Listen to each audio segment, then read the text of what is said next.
The PA Empowerment Network is a game changer, uniting individuals with shared goals to support and uplift each other, providing resources, mentorship, and a sense of community. Empowering people means giving them the tools and confidence to thrive and create positive change in their lives and communities.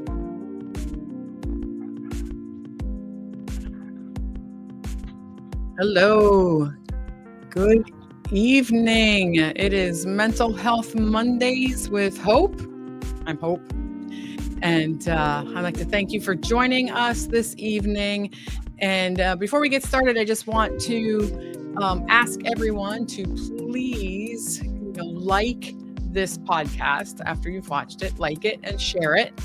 And please subscribe to the PA Empowerment Network YouTube channel and watch some of our other podcasts that we have up there.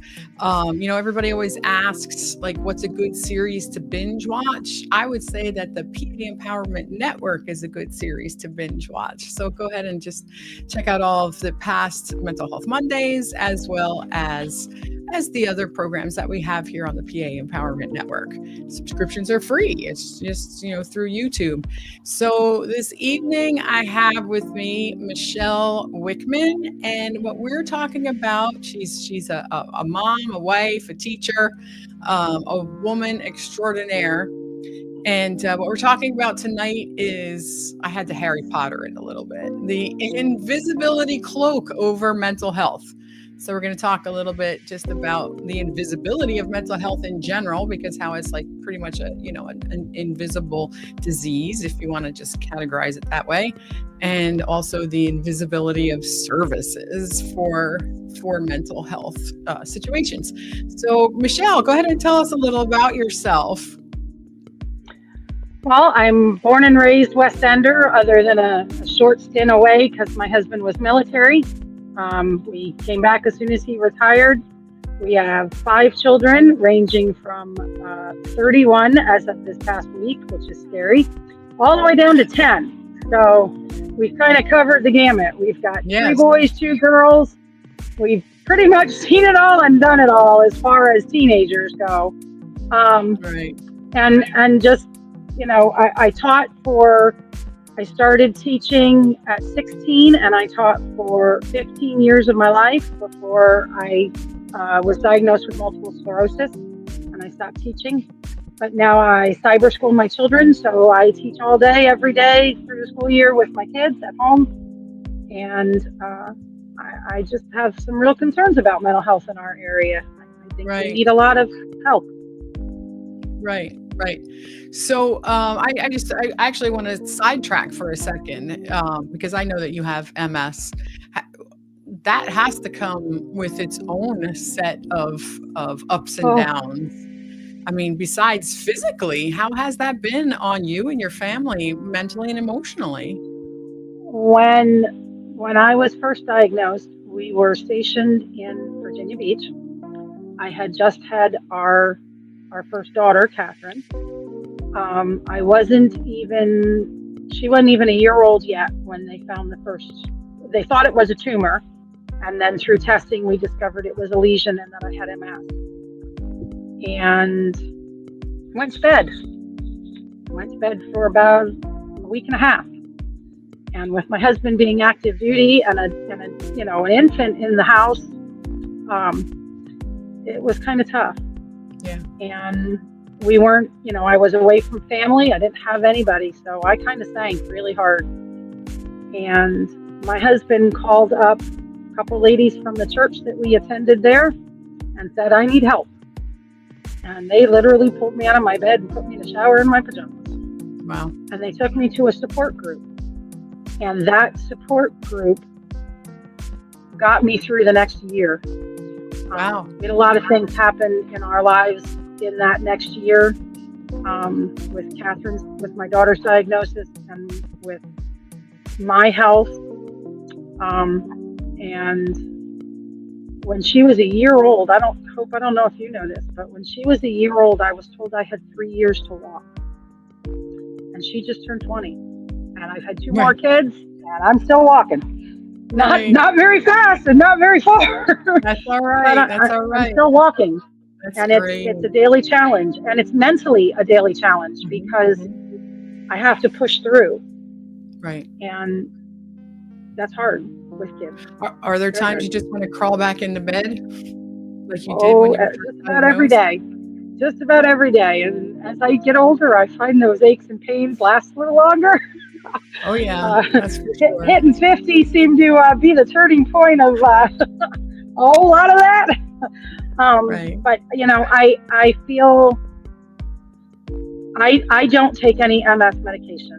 I gave it up Okay. 9 years ago, or 11 years ago at this point, and I don't take anything for my MS. I do have some other medical issues I take medicine for, but I do not take any of the MS meds because they made the depression worse. Gotcha. And I found that I had to put myself in a mental place that said, today has to be a good day. I was Right. told never, that support group, that very first night at that MS support group, what I was told has lived with me ever since. And that was, you can never have a bad day. You always have to have good days and better days. Because when you let yourself have a bad day, those bad days are just going to keep getting worse. So Right. if you tell yourself, okay, today's only going to be a good day, and that's okay. I can have just a good day today so that I can have a better day tomorrow. But Gotcha. if you start to let yourself mentally be in those bad days, and it's easy to slip into those bad days. So the world can slip us there really fast. If you can manage to bring yourself to where you have good days and better days, and you just never use that "it's been a bad day" statement, it really does make a difference. Wow. And Yeah, I've tried that's to great teach that to advice. my kids too. Right. I've tried to teach that to my kids too. Whether it's, even when they're playing sports, your coach, we all have those days that sports Right. just don't go our way. Right. And even professionals have days when it Sure. just doesn't go their way.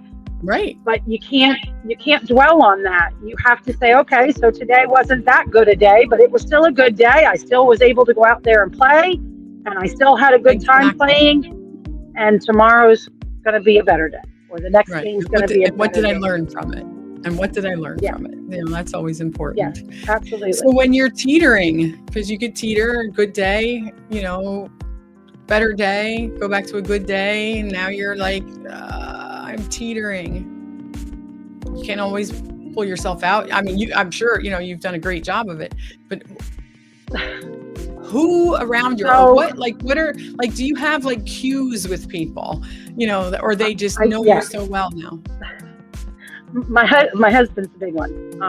Bless his heart, he has stood by me through. I promised him an adventure when we got married. It sure has been. He can look at me and know what my day has been like when he gets home, and he'll say, "Are we getting dinner tonight?" And I'd be like, "Yeah, we're not cooking tonight." And he knows that means that I'm worn out today. That it was a little too much. This heat has been really tough on Right. me. Right. And the fact that I love to swim, and because of a medical situation right now, I'm not allowed to go in the water, a pool or the lake. So living on a lake and not being able to get in it with my children has Right. mentally been tough. But Right. he's a good one. He can look at me and take care of a lot of what I need somebody to notice. My kids are the biggest. Probably because I look to them for my reason and my purpose. I can't let myself have a bad day, because if I have a bad day, they're going to have a bad day, which is going to make my bad day 10 times worse. Right. So, right. if I make sure that mentally, when I'm having that down day, I kind of look at them and I go, mommy needs a little more time to rest today. Or if my 10-year-old, if Moose wants some time from me, Moose, why don't you come in on my bed? Let's read a book together. Let's watch a video together where mommy's Right. laying down. Instead of, we don't always give kids enough credit for their ability to read situations and their ability to know. And I have found now, Kat is now 20, and she's been through it with me her entire life. God bless her. She goes grocery shopping with me and knows that I can't lift that grocery bag and I can't push the shopping cart and I can't get up and get the stuff off the top shelf, and she does. And now Emma is old enough that she does that. But even Moose can look at me and he'll just walk over and he'll hug me and go, "Love you, Mom." Aw, And that's great.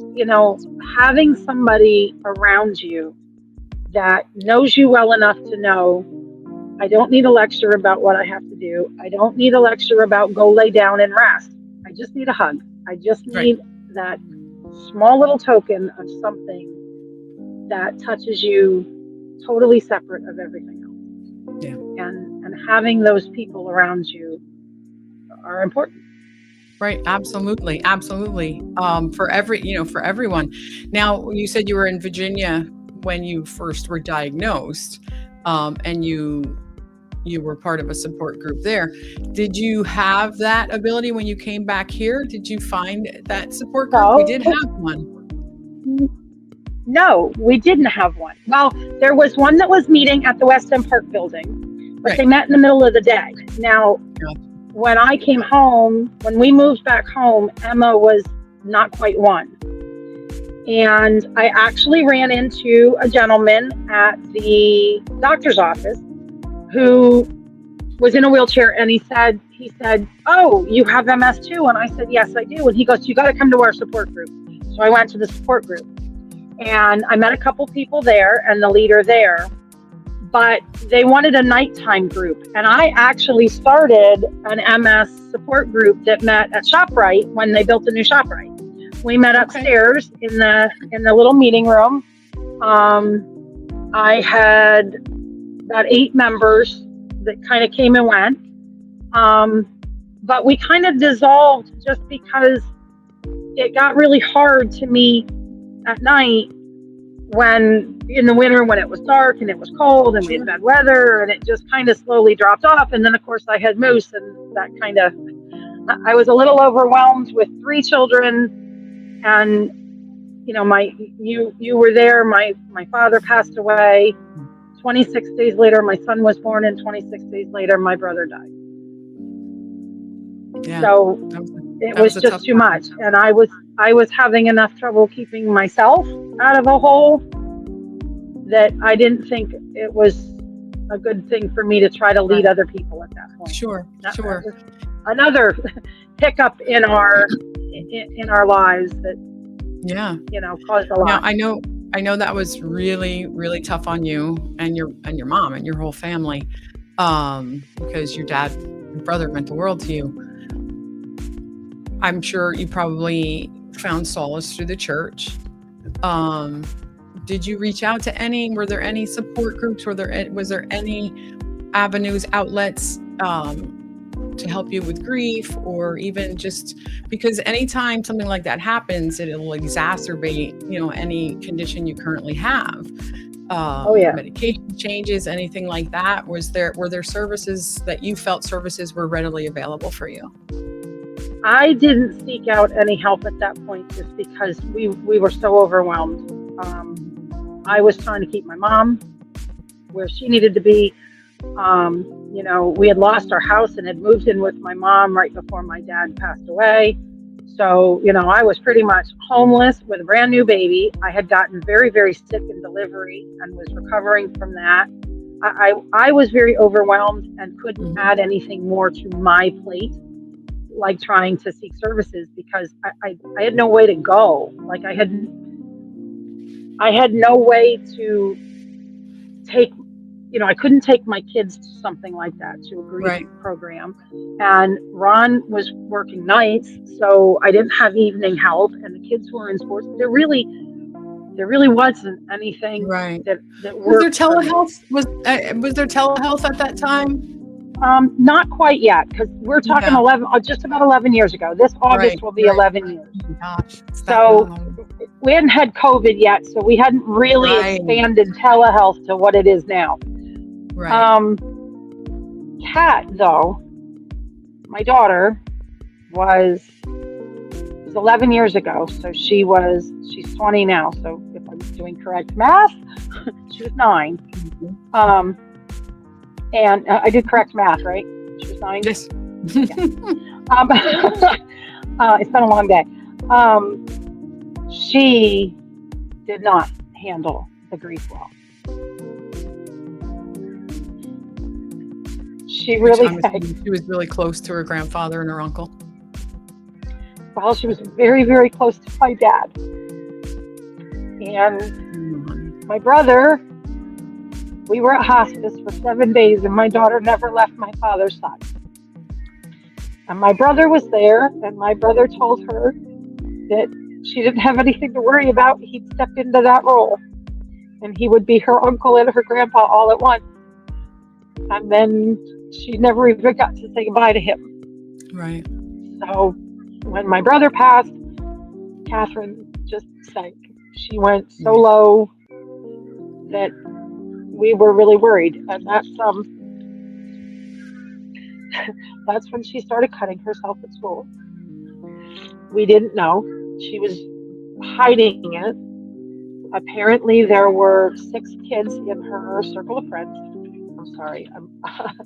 You're okay. There were 6 kids in her circle of friends who all, I guess one of them started cutting themselves. And all the rest of them thought that they were supporting their friend by doing it too. And I didn't know about it until I got a phone call. She was in the middle school, and I got a phone call. Well, we had put her in, she was in the grief counseling lunchtime program. Okay. So that was back when the school districts still had their own in-house programs? Well, they did. They had some in-house programs. They had like lunch bunches. So they had a lunch bunch that met for grief. They had a lunch bunch that met for divorce counseling. Right. And it was kind of peer group stuff. And I never asked her what they talked about, but I did offer to talk to her about anything she wanted. And a lot of times she said, well, we just kind of share about the people we love, that we lost. And I said, well, does that make you feel good? And she goes, yeah, I like talking about Grandpa. Now, we always, I was raised in a house where just because somebody passed, you don't stop talking about them. Right. You keep them alive by talking about them. Absolutely. So we talk about them all the time. But she was in counseling. So the school district that we live in, that who shall not be named, is at that point they offered Redco. I was trying to remember which place there. Redco in Stroudsburg. They had a contract with Redco, and Redco used to have a counselor that came to the school. Well, they had multiple counselors, and she would get about 45 minutes of counseling every other week at school. And then she got to middle school, and that was when my dad had passed away, and that's when she was in 7th grade when the cutting started. And the counselor had to drop to 30 minutes once a month because Pleasant Valley cut the contract. Oh, I'm sorry. I should have said that. Cut the contract. And then they cut the contract completely. 7th grade. 7th grade. What is that? Yeah, 7th grade. 12, 11?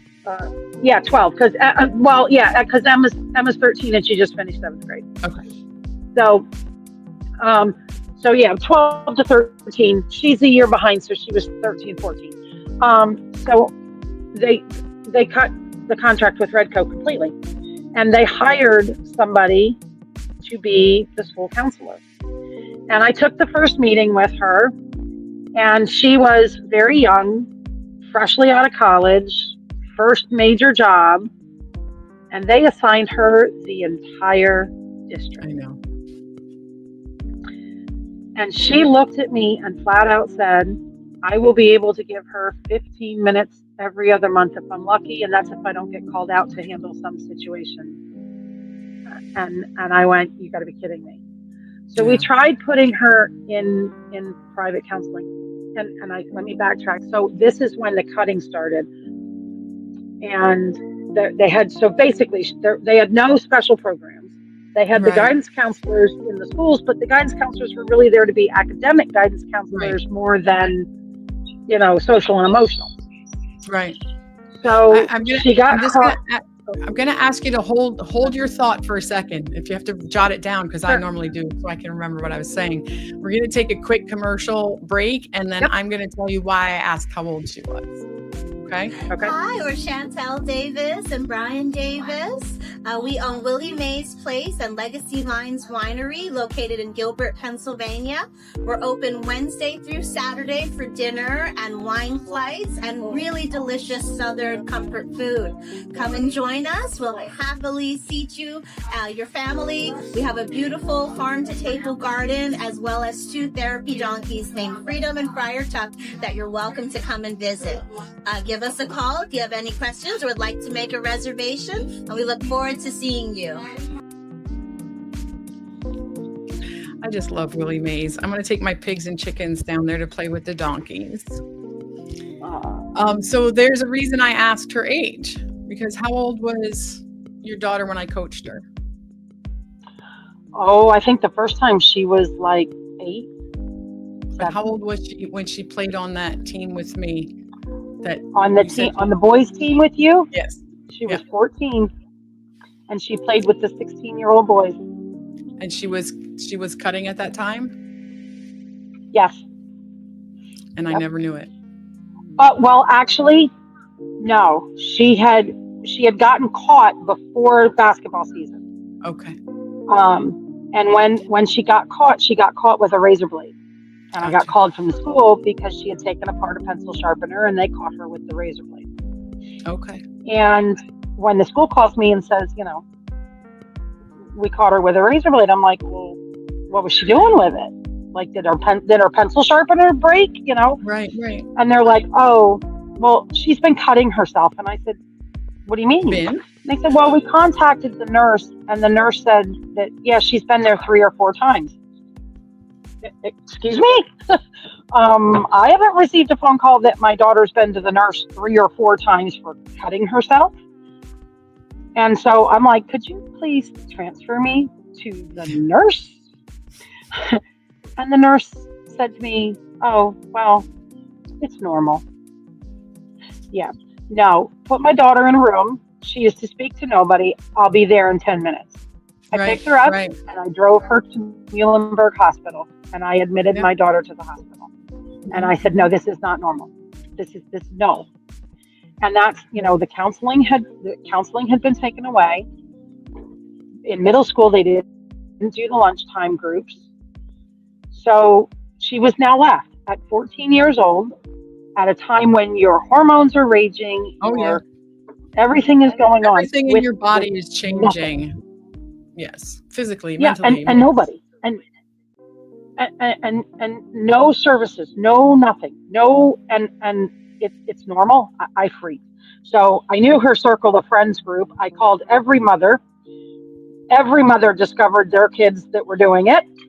The moms all got together and had a little circle chat. The kids got into that little circle chat, and they were all explained to that that's not the way to show support. Right. Showing support is getting them the help. Absolutely. Whether it be another parent. Right. But telling your own parent what's going on so that parent can reach out to the other parent.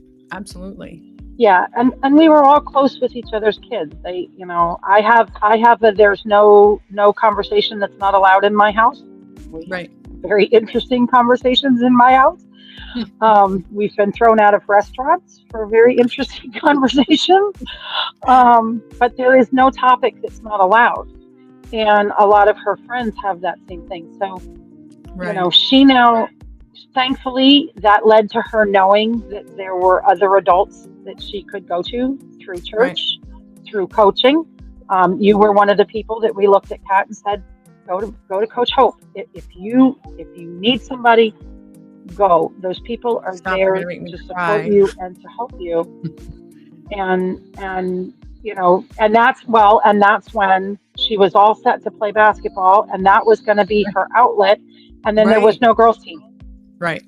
And that's when you said, I got you, girl.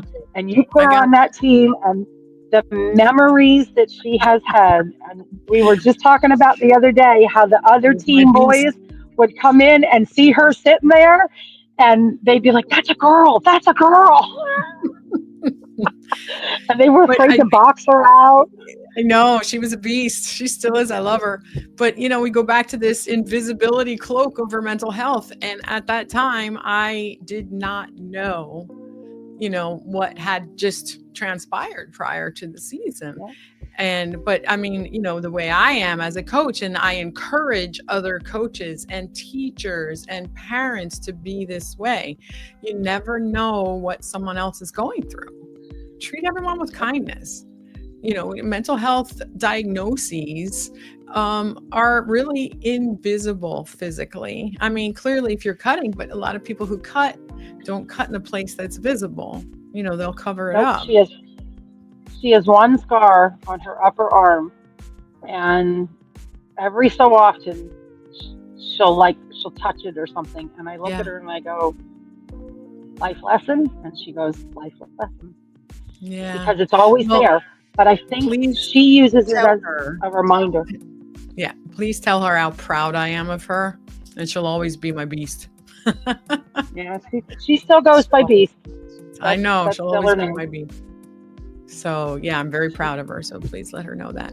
So we probably have about, 4 or 5 minutes left. And I know, we've talked a little bit about services. Is there anything else in particular that you want to talk about? I know that on one of my previous podcasts, I referenced something that you had told me about a flyer for, I believe it was support group or counseling. I can't remember. And it was posted in the doctor's office locally, but the program was in the Lehigh Valley.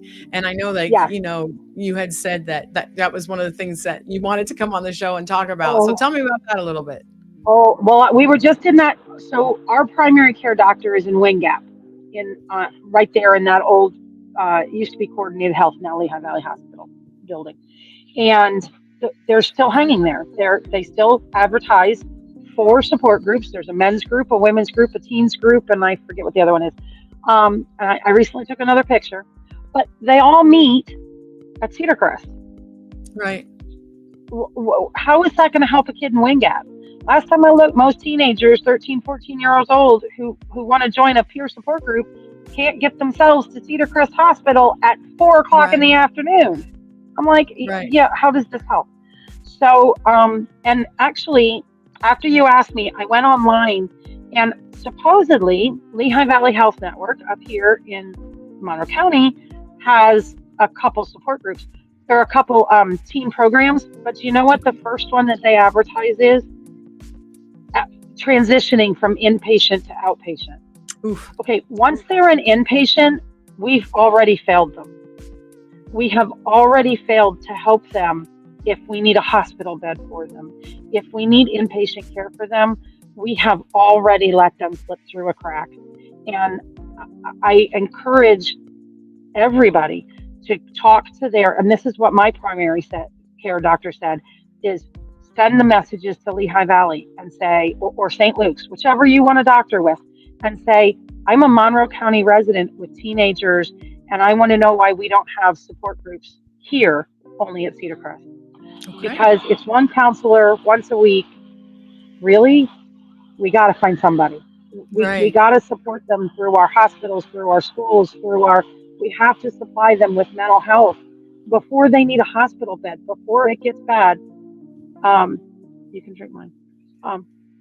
So you have to, you have to help them before they get to that point. Right. And if we don't, what have we done? And it's true for adults too. Agreed. If we already need a hospital bed, we're too late. Right. I'd like to bring you back on at some point because, there are some legislative initiatives, and there was supposed to be additional monies going to the school districts for mental health services. So, I'd like for us both to look into those and talk to the appropriate people and see how far we get and what information we have, because I know you are a mama bear, and you're not just fighting for your own kids, you're fighting for everybody's kids. And that's what makes my you a kids have beautiful so many person. friends that I don't ever want a phone call. Right. And I just lost a friend a few months ago who took Oh, her own honey, I'm life. sorry. Yeah, A little one I babysat for when she was little. I'm really hard. sorry. But So I we need to help them love, now. we do. I love your passion, and we're going to continue this. If anyone wants to, join us, and like Michelle said, question your primary care physician, question the health networks. What do we have here for the kids? What do we have here for, for the young people? What do we have here for adults? We can't be traveling out of the community. You built these big, beautiful facilities here. Now give us some programs here. And I think that's now use wonderful. them. And now use them. Use them. And anyone can message me if you go on my Facebook page, if you're not, if you haven't been on it yet, it's Mental Health Mondays with Hope. You can always message me there. You can leave a comment here on the PA Empowerment Network. And, and we will certainly get back to you. And I already know that Michelle and I are going to stay on top of this. And everybody can find me. Just ask for Mama Moose. Everybody knows me as Mama. Yes, I know Mama Moose. You're so funny. I love that kid too. But I want to thank you, Michelle. You are the kindest, most beautiful woman I know. So thank you for your passion and your heart. And please thank Ron for his service. Thank Ron for his service. God gave me my hope today. Our Vacation Bible School lesson was God gives us hope, and you are my hope. Oh, I love you. You're awesome. So, love you too, sweetheart. Love you. We will be back next Monday. Actually, next Monday, we're talking meditation and yoga and how that can help us with mental health. Yeah, it'll be exciting. So join us next Monday, and we'll see you then. Thank you, everybody. Have a great week.